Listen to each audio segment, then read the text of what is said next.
Hey guys, welcome back to Bungus Custom Bikes. So today we are going to be installing the Trailtech Vapor gauge unit. So just as I always start with my disclaimer, I am not affiliated with Trailtech, nor am I affiliated with their Vapor computer series or any of their computer series. I came across this computer while researching online some gauges for the Bandit, and it seemed like a good one that had a bunch of features. So I went with it. So anything I say in this video is my opinion only, does not reflect Trailtech. That's my disclaimer. Let's start off with a little unboxing. It's not gonna be anything crazy. I'm just gonna show you what comes in the box when you order the Vapor, and then we'll get to the install. All right, so if you'll excuse my mess, I haven't really been able to clean the shop very often with my broken bones and all. So here's the box. This is what it comes in. It comes in this box. It's Trailtech's logo. Trailtech. They have a lot of different products that all do different things. The Vapor's cool because it does speed. It has a tachometer, so it'll give you your RPMs, and you can even set shift indications. So you hit a certain RPM, it'll blink telling you should shift. It has engine temperature, and you can get different sensors to read different temperatures. So you can have a water temperature where it goes into the radiator hose lines. You can have one that goes onto the cylinder head. You can have one that snaps into the radiator itself. A lot of different sensors. It tells you the time, the ambient temperature, and speed. I think I said speed, but that should be it. Speed, RPMs, engine temp, and distance. Odometer. It has an odometer. So when you open the box, the package is a little bit nicer, but I've kind of already busted into it. You get this. This is the head unit. As you can see, it's already displaying the time. That's the incorrect time, but it is already displaying the time. Is it? Yeah, that is the incorrect time. But it's got a 3-volt battery built into it. We're going to wire it into 12 volts from the bike just so it always has that power. So you've got the head unit.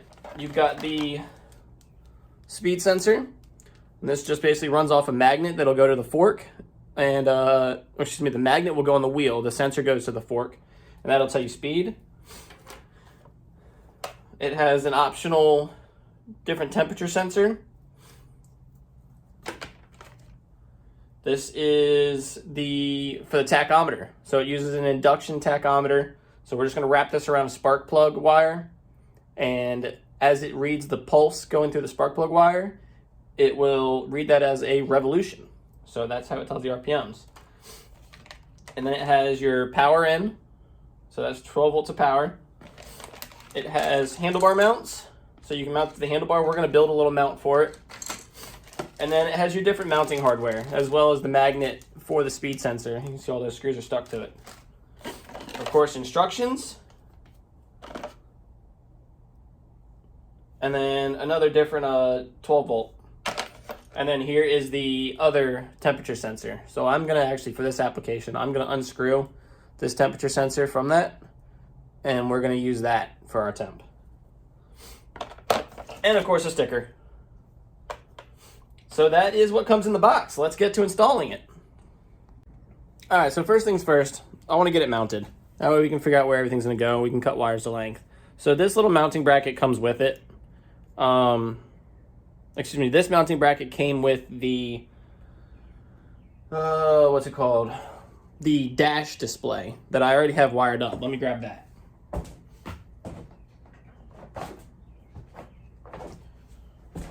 So this is the dash display. This also comes from Trailtech. As you can see, it's got 4 lights built into it. You can choose the different lights you want. I basically pulled the lights out of the stock dash display that came on the Bandit. So I've got neutral, I've got a turn signal indicator, oil alert, and high beam. And this just snaps onto this. So we're just going to go ahead and kind of snap that in there.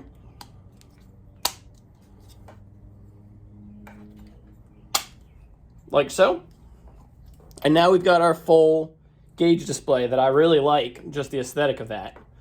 This dash display, like I said, comes from Trailtech, and it's built for this. So now let's figure out where we can mount this. All right, so I've got the stock gauge bracket right here, and I'm thinking I'd like to mount this kind of right in there. But obviously that angle, it just ain't gonna work. So being as this is just an aluminum bracket, I think what we're gonna do is we're gonna bend this so that it does fit on here. Another option would be, of course, to weld it. However, this is aluminum, so I'm not gonna be able to weld it to steel. But I'm not so sure bending it's gonna work either. Let's see. All right, so off camera, I went ahead and made myself a little mount down here. I just drilled into the existing mount, and we've got the gauge here. We're going to get all the wires connected. And I forgot to mention, today I have a special guest in the shop. Behind the camera is my main man, Lincoln. Hi, I'm Lincoln. He says, hi, it's me, Lincoln.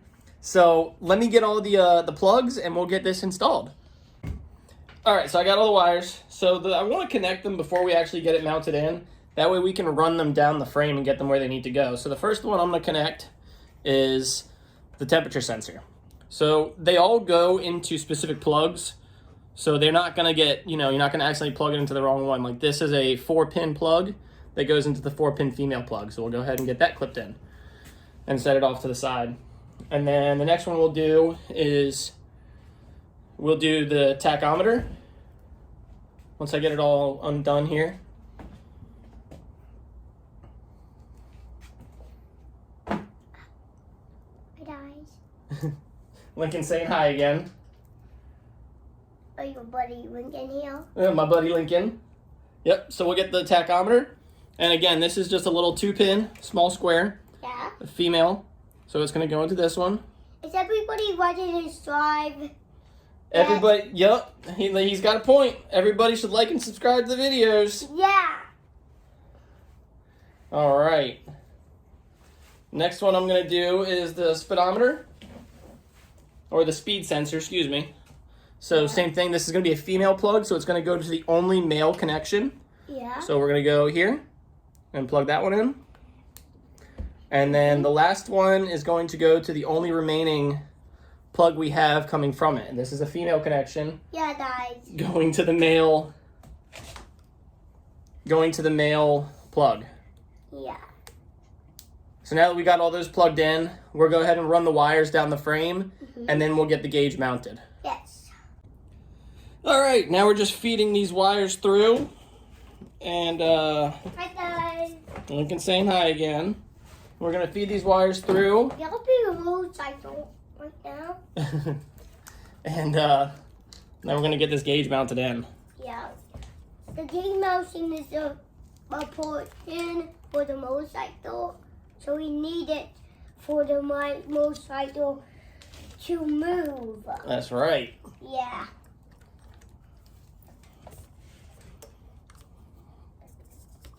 We're just kind of getting through this tangle of wires here. Guys, are you watching this Drive David Daddy's videos for 100 likes, guys? I hope we are giving them 100 likes. Yeah. Or else you'll be dashing from Sonic the Hedgehog. All right. So, All right, first connection we got here is a fused 12-volt power source. It needs to be fused, and it should probably be switched. This Trailtech Vapor does have a feature where after 5 minutes of no activity, it will power off. It won't make any parasitic draws or drains or anything like that, but I still like to have a switched power source. Now, normally I don't like these butt connectors, but, in this instance, I gotta use them because being one-armed and one-handed right now, it's just the easiest I can do. My doctor's gonna be real mad at me because I don't have my sling on right now, but what you know won't hurt her. All right, next connection we're gonna make is the Tac Signal Wire. So it's this long black wire with the end of it just being this red, it's insulated, but they have a black insulator and then the red insulator. The directions say to wrap a spark plug wire at least 5 times with this wire. So that's what we're gonna do. Now, a lot of the spark plug wires coming off this coil have this protective layer on it. We need to make sure we cut that protective layer off in the section that we're gonna wrap. Otherwise, it won't read the signal. So let's get some of this removed, and then we'll go ahead and get that wrapped up. All right, so we got this little bit of insulation removed. I don't know if you can see it with my hands. Well, I'll get my hands out of the way. We got this little bit of the protective covering removed, so that just leaves, I'll say, a bare spark plug wire, but obviously it's not bare. It still has the actual insulation on the wire. Now, the way this is going to work is it actually uses induction. So as that high voltage spark passes through the wire, this picks up on the magnetic flux that it produces, and it reads as 1 RPM per spark plug fire. So we're going to go ahead and just wrap this around it. Now, the tighter the coil, the better it will pick up. So we'll go ahead and get this wrapped. And I got my comment section over there, Mr. Lincoln, adding his 2 cents into it. Yeah.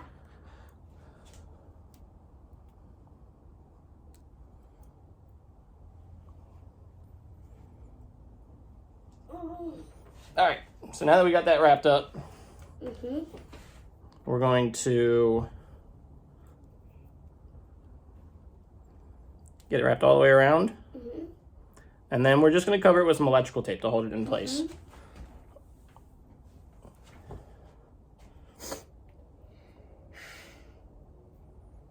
Okay,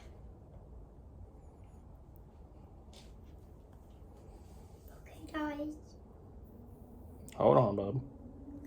All right, so now we're just going to get some electrical tape around that. And I'm going to wrap the whole area that we removed the protective coating off of, just to kind of keep it safe again. Yeah.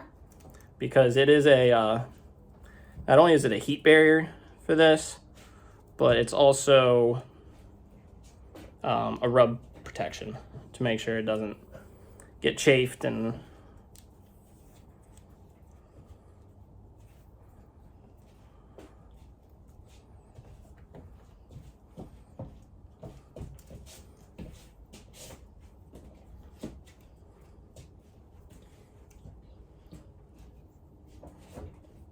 all right. Not the prettiest electrical tape job, but it'll do. And like I said, I'm just gonna wrap the whole area just to make sure it stays protected. And then we'll get our razor blade, and we will, once I find it. Okay, guys. Just kidding, I'm gonna get my bald head in here. I'm gonna. Everybody right in the side. Yep, Lincoln's the best advertiser. Everybody like and subscribe.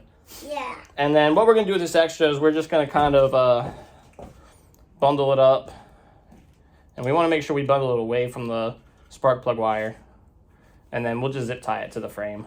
Hi, guys. To keep it out of the way. And on to the next one. Next step is the wheel speed sensor. So Trailtech gives you a good guide of where this needs to go. Ultimately, it needs to connect to the harness, which I have just dangling here.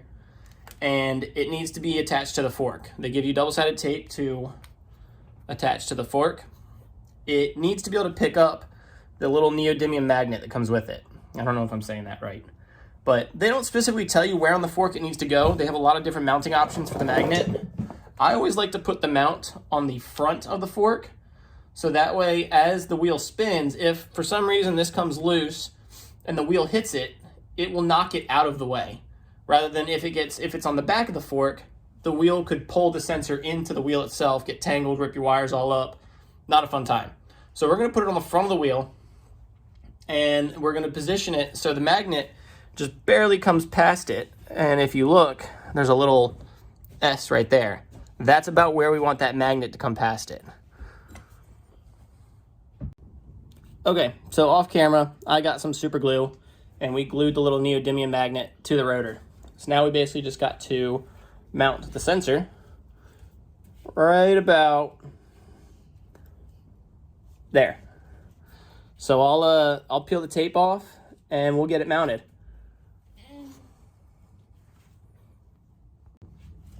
All right, so they give you good 3M double-sided tape. Just make sure you clean this off with some lacquer thinner or something just to remove any oils that might be on it. And then get this stuck on. All right, so I got that cleaned up. Let's go ahead and get our sensor stuck on, And we're going to get it just lined up with the magnet and right there. And we'll push that on firmly and get it stuck on. Now, they say that if you get the magnet mounted too high, you'll get a double read on your sensor. If that's what you notice after you've already got it mounted up, you basically are just going to divide your wheel size in half when you're doing the settings. So if you have an 18-inch wheel measuring the diameter, you now have a 9-inch wheel, and it will read accordingly. All right, so we got that sensor hooked up. We got the magnet glued to it. We'll run the wire down, make it look pretty, probably run it down the brake line, and then we'll move on to the next. All right, last step is the engine temp sensor. Because this engine is not water-cooled, it is air-cooled, it's a little hard to get well, technically it's oil-cooled. It's a little hard to get an accurate engine temp reading on it without drilling into an oil galley or something like that. Unfortunately, all the oil galley plugs on this are just not threaded right for the sensor we got. So we're going to make do with the best. And basically, we just kind of drilled and tapped the crankcase vent. It's not going to be the best indicator of engine temp, but it'll still give you a pretty good reading. And you know when this is hot, your engine's hot. So, like I said, we drilled and tapped this. And all we're going to do is we're going to go put this back up on the top. And then we'll start programming the computer. All right, let's go ahead and get it set up. So, first thing we're going to do to wake it up, we're going to press this mode button, which is the middle button. So, as you can see, the screen is in setup mode. Well, excuse me, it's not in setup mode, but it is awake now. So, the way we actually enter setup mode is you've got a left button, the mode button, and the right button. We're going to press all three buttons and hold them, and it should go into setup mode. I'm going to try and get my fingers out of the way here.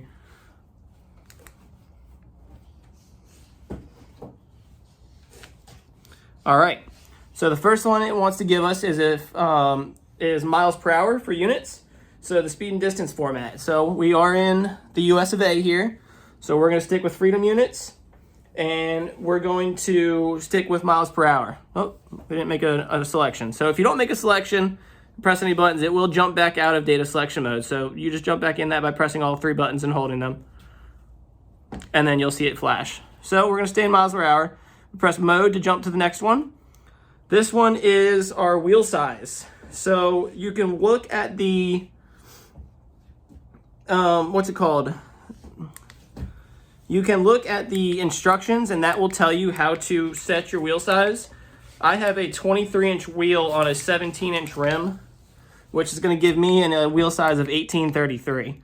So I'm just going to click through this until I get to 1, and then I'll click the right button to go to the next value. 6, 7, 8, and then 3, and then 3, and then press mode. So that's our tire size. Now we're going into time. So we're going to stay with 12 hours. So we'll click that. That goes to 24. We're going to stick with 12, so we'll click the next selection.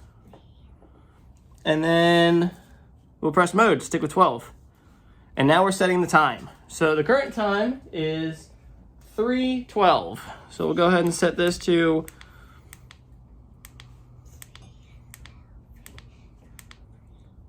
1, 2, 3. Move to the next selection. Next one, stay 1. And then we'll move this to 12. All right, so we've got our time set. So PPR is what that says there. I know it's hard to see. That's pulses per revolution. That is referring to our tachometer. So the way this bike is set up is each time the spark plug fires, it will send the crank around 1 revolution per minute. So it's got half a PPR, 1 PPR, or 2. For this value, we want 1 pulse per minute. So we're going to stick with 1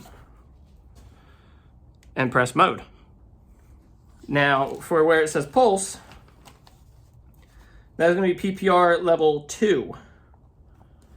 And we do not need to change that. So we are going to stick with zeros there. And then this says units. This is going to be temperature units. We want to stick with what it says up here in this top corner, which is either Celsius or Fahrenheit. Again, we're in the US of A, so we're going to stick with Fahrenheit. our temperature indicator. This is where it's going to give us a value for what we want it to read at for our high temperature. So in this instance, we're going to go with 200. And that'll be our high temp. Now our temperature danger, we'll go with 180. Since we have it on the breather, if that gets to 180, then the engine's pretty hot. So we'll set it to 180. And then this is our shift indicator. So our shift indicator, we'll set it to, we'll go to 35 because this is a sport bike. So it is designed to go a little bit faster. All right, so we got 3,500 is when it'll give us our shift indicator. Now for the shift 2, this is the shift indicator danger. So we want this one to be almost at the rev limiter. So we'll go up to 6,000 for this one. And that's it. Just like that, we are set up and ready to ride. Now, a lot of these settings will be different for your bike, so make sure you set them to what your bike wants. Of course, I was reading the instructions as we went through that, and that is A-okay. But hopefully this has been helpful for you. Well, I know this was a long video. I hope it was helpful. We've got the Vapor installed and ready to ride. Everybody, don't get in a like and subscribe. Don't forget to like and subscribe, and of course, stay riding. Stay riding, guys. That's right.